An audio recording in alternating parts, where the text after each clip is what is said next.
انسانیت کی ہدایت کے لیے کتابیں بھی بھیجی ہیں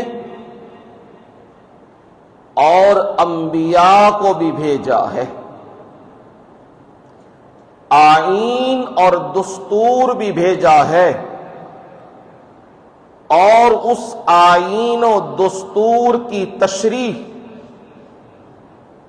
اپنے انبیاء کے ذریعے لوگوں کے سامنے رکھی ہے کہ اس آئین پر کیسے عمل کرنا ہے، اپنی زندگی اس آئین پہ کیسے گزارنی ہے، اور انسانیت کو یہ آئین کیسے دینا ہے، کیسے اس پہ چلانا ہے، اس کے لیے انبیاء علیہم السلام کا انتخاب کیا گیا۔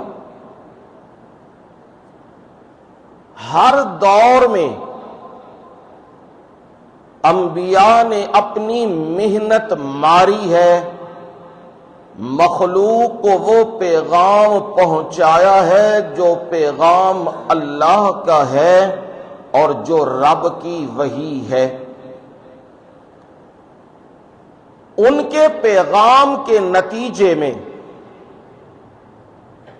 دو جماعتیں بنی،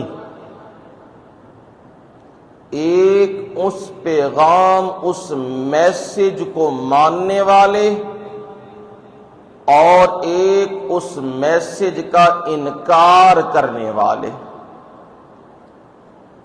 ماننے والوں کو مومن کہا جاتا ہے، نہ ماننے والوں کو کافر کہا جاتا ہے۔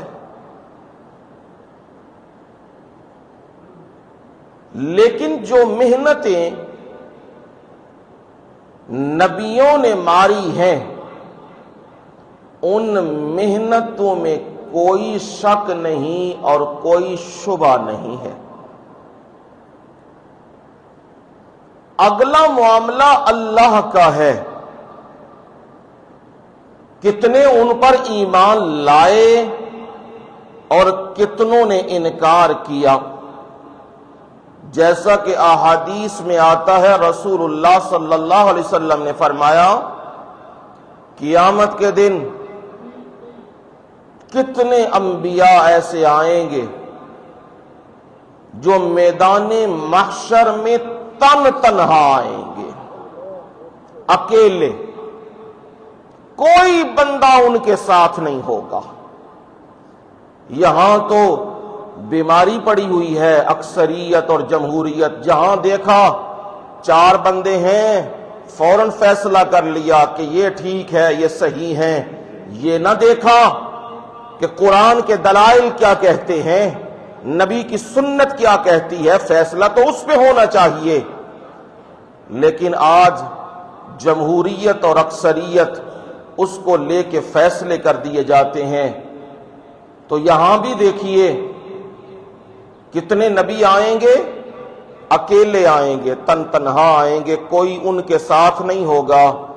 لیکن انہوں نے محنت ماری ہے، اپنی قوم کو پیغام توحید سنایا ہے، وحی الہی سنائی ہے، لیکن انہوں نے جواب میں گالیاں ہی نکالی ہیں، مارا ہی ہے، وطن سے نکالا ہی ہے، قتل بھی کر دیا ہے نبیوں کو، مانا نہیں ان لوگوں نے۔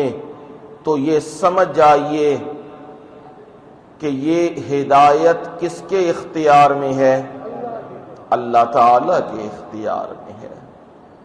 اگر نبیوں کے اختیار میں ہوتی کسی کو ہدایت دے دینا تو کوئی بندہ پھر گمراہ نہ رہتا، لیکن نبی حرص کر سکتا ہے، تمنا کر سکتا ہے، کوشش کر سکتا ہے، پیغام سنا سکتا ہے، لیکن ہدایت دے نہیں سکتا۔ ہدایت دینا میرے اللہ کے ہاتھ میں ہے۔